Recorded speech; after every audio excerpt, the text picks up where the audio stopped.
கர்த்தருக்கு ஸ்தோத்திரம். இன்றைய வசனம் சங்கீதம் 21:1-13. கர்த்தாவே, உம்முடைய வல்லமையிலே ராஜா மகிழ்ச்சியாயிருக்கிறார். உம்முடைய இரட்சிப்பிலே எவ்வளவாய் களி கூறுகிறார். அவருடைய மன விருப்பத்தின்படி நீர் அவருக்கு தந்தருளி, அவருடைய உதடுகளின் விண்ணப்பத்தை தள்ளாதிருக்கிறீர். உத்தம ஆசீர்வாதங்களோடு நீர் அவருக்கு எதிர்கொண்டு வந்து அவர் சிரசில் பொற்கிரீடம் தரிப்பிக்கிறீர். அவர் உம்மிடத்தில் ஆயுசை கேட்டார். நீர் அவருக்கு என்றென்றைக்கும் உள்ள தீர்க்காயுசை அளித்தீர். உமது இரட்சிப்பினால் அவர் மகிமை பெரிதாயிருக்கிறது. மேன்மையையும் மகத்துவத்தையும் அவருக்கு அருளினீர். அவரை நித்திய ஆசீர்வாதங்கள் உள்ளவராக்குகிறீர். அவரை உம்முடைய சமூகத்தின் மகிழ்ச்சியினால் பூரிப்பாக்குகிறீர்.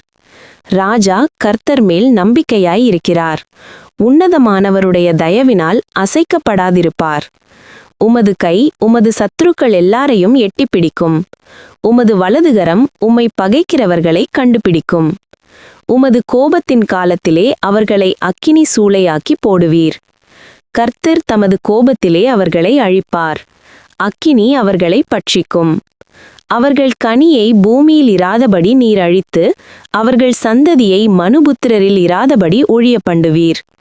அவர்கள் உமக்கு விரோதமாய் பொல்லாங்கு நினைத்தார்கள்.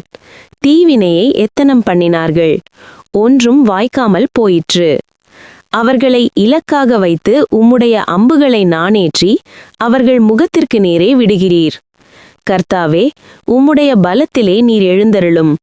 அப்பொழுது உம்முடைய வல்லமையை பாடி கீர்த்தனம் பண்ணுவோம். ஆமேன்.